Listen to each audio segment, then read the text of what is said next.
Silence is no longer prudence. My silence has been abused and weaponized to build a narrative that is false, twisted, and unfair. So let me be clear, I will not keep quiet anymore. Para sa Pilipino, walang fake news, walang sinasanto, laban sa korap, laban sa abuso, para sa katotohanan, Pinoy Insight, boses ng Pilipino. Every question asked of me, the truth would eventually speak for itself. But there comes a point when silence is no longer prudence. My silence has been abused and weaponized to build a narrative that is false, twisted, and unfair. So let me be clear, I will not keep quiet anymore.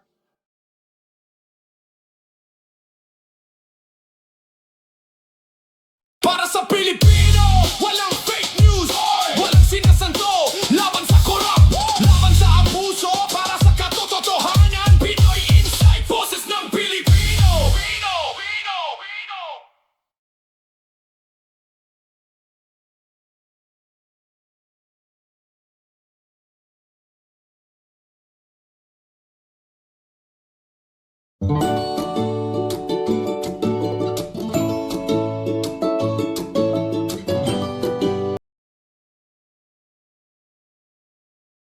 Magandang araw sa inyong lahat. For a long time, I chose to remain silent. I did so out of respect for the legal process. I did so because I did not want to add more noise to an already divisive issue. I did so because I believed that if I cooperated fully, submitted myself to the proper authorities, and answered every question asked of me, the truth would eventually speak for itself. But there comes a point when silence is no longer prudence. My silence has been abused and weaponized to build a narrative that is false, twisted, and unfair. So let me be clear, I will not keep quiet anymore. I will face this head on, and I will speak with facts because the truth deserves to be heard. Today, I am taking this opportunity to speak directly to the Filipino people. From the start of this controversy, I have been cooperative. I personally appeared before the proper authorities. I voluntarily submitted my affidavit to the ICI. I provided the information and documents asked of me. I did not hide. I did not run. I did not evade scrutiny. I faced it head on within the proper channel because I know there is no evidence that proves I committed plunder, conspiracy to commit plunder, or any similar offense that the Ombudsman may be contemplating against me.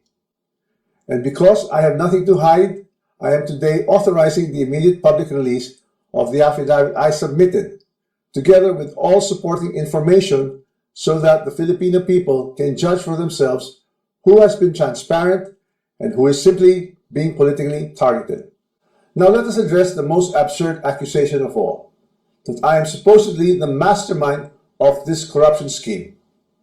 How can I be the mastermind? I was the former Speaker of the House of Representatives, but the House of Representatives is only one part of the branch of government, the legislature. The national budget is not conceived, executed, implemented, bidded out, supervised, and completed by one congressman or even by Congress alone, and certainly not by the Speaker of the House. I want to make this simple and clear. The national budget does not depend on just one person. The budget does not begin in the House. It begins in the executive. The agencies and departments prepare their proposals. The executive consolidates them into the National Expenditure Program, and that program is then submitted to Congress. From there, the House deliberates, but the House is not one person, and it is certainly not the Speaker alone. It is a collegial body made up of hundreds of members, multiple committees, vice chairs, and institutional processes. In fact, there are around 85 committees, each with its own jurisdiction, leadership, and members. No speaker can personally control every committee, much less direct the actions of other branches or government agencies. And in the Appropriations Committee itself, there are already more than 100 members, with many vice chairs, and Representative Toby Tiangco, who has been very vocal and upfront on this issue over the past months, was himself a vice chair of the Appropriations Committee in the previous Congress. So I have to ask, If there were real concerns about irregularities in the budget process, why were these not formally raised during the deliberations or even during the plenary? The budget deliberation does not stop in the House. The Senate also conducts its own deliberations, reviews its own version, and plays its own role in shaping the final budget, and it is not a bystander. It is an active constitutional participant in this process. After that, the House and the Senate reconcile their versions in the bicameral conference committee. Only then is the final bill transmitted to the President for approval or veto. So let us be honest about what becomes law. The national budget is not the act of one person or one chamber. It is a product of a constitutional chain involving the executive, the House, and the Senate. This is something I want the public to understand. The budget process is collective, multi-layered, and shared. Accountability must apply to everyone involved, not selectively assigned after the fact, and certainly not when it becomes politically useful. If corruption were to occur in a magnitude made known to us over the past months, then it's clear that the real corruption does not happen at the level of the general legislative approval alone. It happens at the level of execution of the General Appropriations Act. It happens when projects are implemented. It happens where projects are actually implemented, where procurement is undertaken, where monetary disbursements are actually made. And it happens when substandard projects are passed off as legitimate or when ghost projects are made to appear real. That is why command responsibility is far more logically relevant in the executive branch, where there is actually supervision, operational control, and implementation on the ground, than in the collegial legislative body, where constitutional role is deliberation and appropriation. Congress does not build flood control projects. Congress does not conduct procurement. Congress does not inspect whether a project was actually completed. Congress does not certify whether the work done was substandard or not. So if the allegation is that there was a systemic corruption in flood control implementation, then the public should ask the obvious question: where does implementation actually happen? Definitely not in the session hall of the House of Representatives. Here's the simplest way to test that theory that I am the mastermind of this scheme. If I were truly involved in a fraudulent scheme of this nature, then the first place one would expect to see that pattern would be in my own district, in the projects most easily associated with me. You would have seen it in Tacloban, but I say this with absolute certainty. You won't see it in my district. My district has 0 ghost and 0 substandard flood control projects. 0. And that is verifiable. To prove this point, I'm authorizing my staff to share and release to the public the list of all the projects in my district that the authorities may deem attributable to me. Let the public scrutinize and verify for themselves. As I already mentioned, corruption of this scale is not a one-man operation. It requires 2 things: budget decisions and implementation on the ground. With respect to how the budget was deliberated in Congress, let me say this categorically. I was not a part of the BICAM and the small committee budget deliberations. Yes, I was updated on the general outcomes of the deliberations, but I had no visibility with regard to the specific details of the discussions, including particular amendments or insertions approved during these closed-door deliberations. Records would show that I did not participate in those meetings and I was not privy to what exactly transpired during the deliberations. However, 2 people were instrumental in making those budget decisions: Chis Escudero and Zaldico. And once the budget becomes law, the work of implementing flood control projects, or any project for that matter, is solely within the purview of the executive, including the DPWH, certainly not by legislators. I understand the anger of the public.